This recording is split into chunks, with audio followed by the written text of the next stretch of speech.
방역에 성과가 있어서 경제활동을 재개를 할 수는 있지만 백신이 개발되지 않은 상태에서는 항상 이 위협에 대응을 같이 할 수밖에 없기 때문에 그 단계를 뉴노멀이라고 얘기한다 이렇게 이야기를 하더라고요. 근데 제가 보기에는 그 과정이 상당히 어느 정도 시간이 걸릴 테고 그 과정에서 새로운 어떤 행위 규범이라든지 행위 방식 그리고 그것을 서포트하기 위한 제도나 구조가 만들어지면 그것이 백신이 개발된 이후에도 계속 우리 어떤 삶을 규정하는 요소로 이제 되면서 우리가 지금 생각했던 것과는 조금 다른 방식의 삶들이 시작될 수 있겠다 이렇게 생각을 했어요. 변화된 상황에 우리가 적응하고 또는 극복을 하기 위한 다양한 노력의 결과로서 뉴노멀이 만들어지는 것이고 그것이 만들어지지 않으면 제가 보기엔 상당히 혼란된 상황이 계속될 수밖에 없는 거겠죠.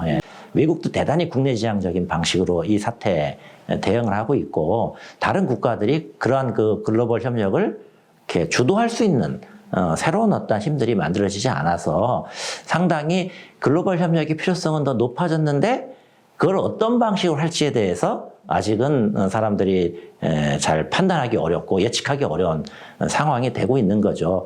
그렇지만 우리의 입장에서 보거나 어떤 세계적 차원에서 보더라도 연결된 사회를 지속 가능하게 만드는 노력들, 이게 이제 지금 포스트 코로나 시기에 국제 질서의 어떤 변화 방향이 되겠죠. 그러한 그 협력을 어떤 방식으로 만들어낼 것인가는 굉장히 중요한 고민이 계속 될 수밖에 없고 다만 이렇게 기존의 헤게모니 국가가 어떤 새로운 글로벌 협력을 주도하지 못한다라든지 다른 어떤 아주 유력한 하나의 국가가 등장하지 않는 상태에서는 우리 같은 소위 미들파워 국가, 중견국 국가들이 좀 이런 글로벌 질서를 유지시키는데 더 많은 이해관계를 가질 수가 있거든요. 새로운 어떤 이니셔티브를 좀 발휘해 가면서 이 코로나 이후에 새로운 국제 질서들을 만들어 갈 수 있지 않을까. 뭐 이런 걸 보통 우리가 이제 위기 속에서 만들어지는 새로운 질서라고 이야기할 수가 있습니다.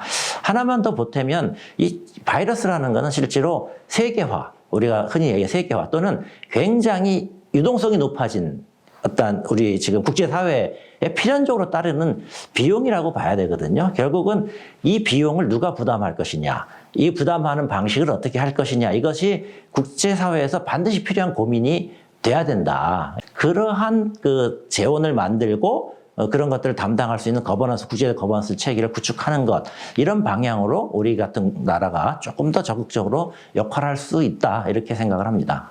미중 간의 갈등도 커지고 국제 협력이 조금 약화되는 이런 상황들이 있어요. 그럼 우리가 갈등이 증가하는 상황들에 대해서 어떻게 대응할 것인가가 우리 외교안보 전략의 되게 중요한 한 축이 돼야 되는 거죠. 그것 이외에 우리가 또 하나로 이제 중요한 목표를 지금 가져야 되는 것은 이제는 정말 우리가 글로벌 협력이나 글로벌 기여를 실제 공헌을 적극적으로 해가면서 우리 한국의 위치를 새롭게 국제사회에서 잡아야 될 필요가 있다고 생각합니다.